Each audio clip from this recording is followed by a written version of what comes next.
bugged in. You had what you needed. Now, you're doing the one thing you hoped you'd never have to. You told yourself this day wouldn't come. You held out longer than most. It still wasn't enough. That tightness in your chest, the sweat on your skin. We stayed as long as we could. Now, we run.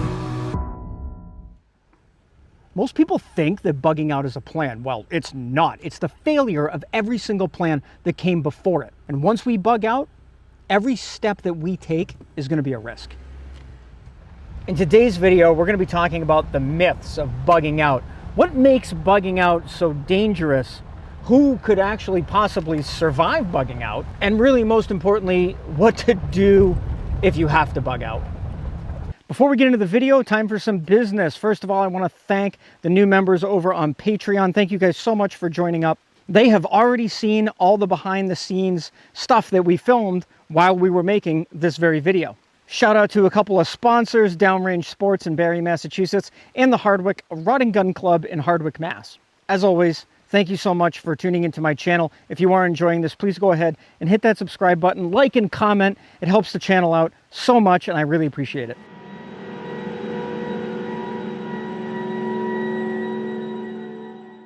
I said this in another video, but it still holds true in this one, that movies and TV shows really romanticize this idea of bugging out. They make it look so simple, but I think we both can agree that the reality is it's going to be harsh. And a lot of people in my comment section always do say that you're becoming a refugee, or you're going to be gaining refugee status. And eventually you're just going to be a corpse on the ground for other people who've lived a little bit longer than you to pick your bones clean of all your gear.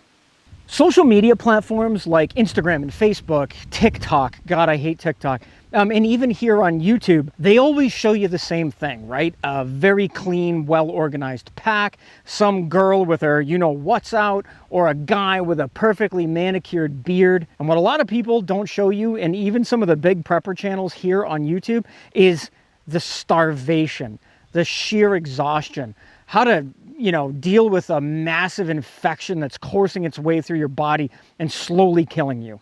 If you're out there watching this video and you're saying to yourself, pish posh, Will, bugging out, that's going to be my time to shine. Yeah, you're already screwed.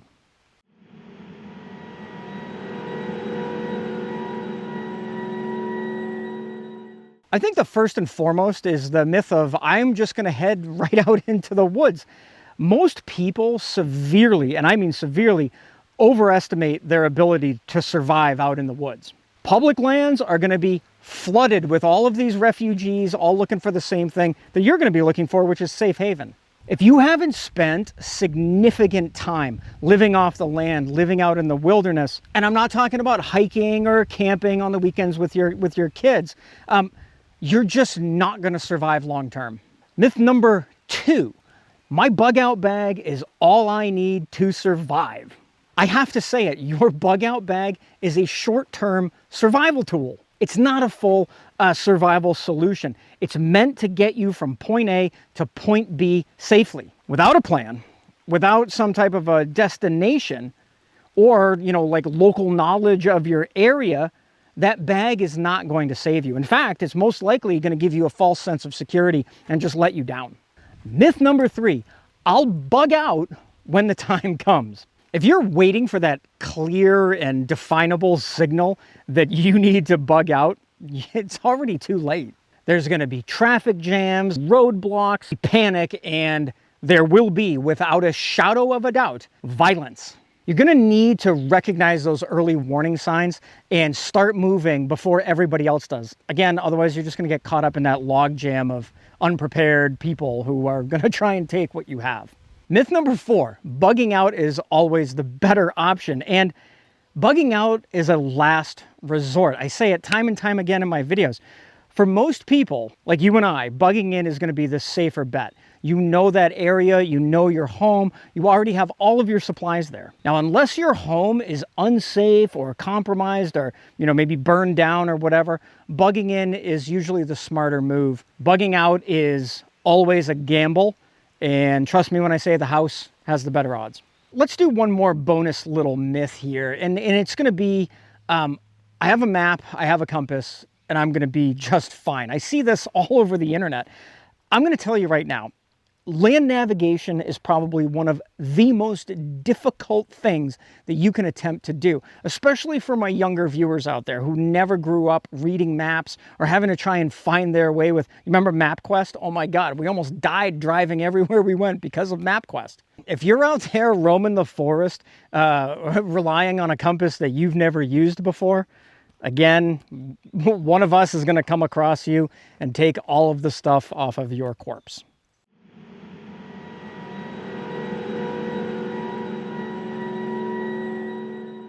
Some of the dangers of bugging out, well, number one is we don't have that protection from our structure anymore, from our house or, wherever we were staying.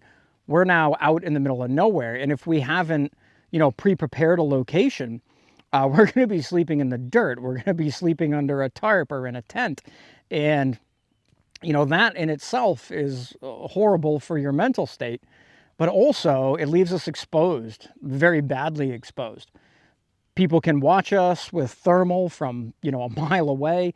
And then there's also the animal element to all of this. Here where I live, maybe a black bear might roll through, maybe some coyotes, pretty much stuff you could defend. But where some of you people live, we're talking about grizzly bears or wolves or mountain lions, stuff like that. You don't have much of a chance of defending against those if you fall asleep with your back up against a tree. The second danger for me anyway is the caloric loss. We had our supplies in our bug-in location in our home or whatever, and for whatever reason, we've been forced to flee. And I can't fit much in the back of my truck. I don't have a trailer. Yeah, granted, I'm alone right now, but if we can't bring that food with us, everything that we do, every move that we make, every trail we have to walk, we're going to be slamming calories out of our body. And again, I said this in the other video, but for those of you who watch alone, even though the show's completely fake, those people, they drop the pounds within the first couple weeks. Now, we all know that we need community. We need people in our group in order to survive. Lone wolves do not survive. I think we can all agree on this. But you also have to remember, too, that your family or your friends could potentially slow you down, especially if you have small children and you have to bug out. Those kids are going to slow you down. Maybe you have a family member who's not in the best of health. They're going to slow you down. You can't hold good situational awareness, and you definitely cannot hold any type of tactical advantage when you have people who are, slowing you down. It doesn't mean to get rid of those people. It's just something you need to be aware of. Groups of people that aren't as trained as you are, they're always going to be a little bit of a hindrance. Another really big thing is when you're out in a situation, like this, where, we have this big area behind us, we cannot defend ourselves in every direction. Without really good technology like thermal or, being able to put drones up, we cannot watch 360 degrees all the time, especially if you're the person in your group that has the most, tactical skills. I say it in every single video. The human threat is going to be the biggest threat that we face in an actual full-on situation. Let's talk a minute about injuries, illnesses. These things are gonna shut everybody down. A broken leg, an infection, all of this stuff. And because we don't have all of our medical supplies for whatever happened at our bug-in location,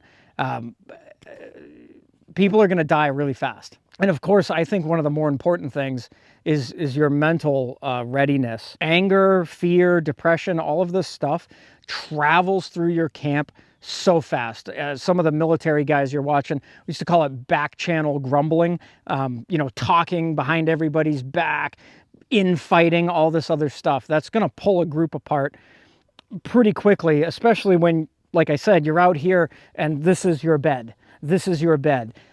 People are going to be driven pretty crazy pretty fast. So I think that we need to really start thinking more about the emotional reaction to bugging out than maybe some of the other stuff that I mentioned. What do you guys think? Is that more important, to focus on being mentally prepared, or having, a bunch of rifles and food and water and stuff like that?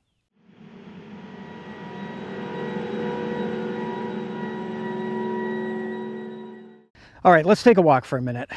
Who is actually going to survive all of this bugging out business? I think that's a good question to ask. And the answer may not be as simple as you think. I mean, obviously, the first thing is that people who have an incredibly well-stocked location, you know, not just a regular old cabin in the woods, but an actual, like, well-stocked, well-thought-out place that has plenty of food, plenty of fresh water, and, well, defensive techniques. You know, these are the kind of people who, you know, they would probably say to themselves, well, I'm not bugging out into the forest. I'm actually just going to my second home. Other types of people who are going to survive this are going to be people who have practiced endurance, practiced actual survival, know what it feels like to be cold, know what it feels like to be incredibly hungry. Folks who have really had to suffer in order to, well, be better prepared. Another thing that I've been working on personally myself, mostly because you guys keep calling me fat in the comments. Thanks a lot for that. That makes me feel wonderful. But physical fitness. I think this is something that's really overlooked in the prepper community. I mean, I'm strong. I'm ridiculously strong. I know I'm strong. My cardio, probably not so good. I probably need to work on that a little bit more. I know I have endurance. I know I can suffer through, well, pretty much anything. But, you know, as far as, you know, me being able to hike 20, 30 miles in a single day, that ain't going to happen. And I would love to get to that point, you know, sometime by the end of this year. So physical fitness, I think, is very important. And I think the final, well, maybe not the final thing, but definitely one more thing to consider is people who have actually done the work with other people. A lot of us out there, some of you guys who watch and comment a lot, you kind of say a lot of the same things, that you don't like people. You don't like being around people. And, well, we all know that in order to survive a bug out situation, we're going to need people. So I think really being able to get along with other people, knowing when to keep your mouth shut. Trust me, this is something I am not good at. I run my mouth all the time. You guys know this. But definitely, you know, trying to work better with people and understand that there's a lot of different personalities out there, and some of those people are going to be in our groups.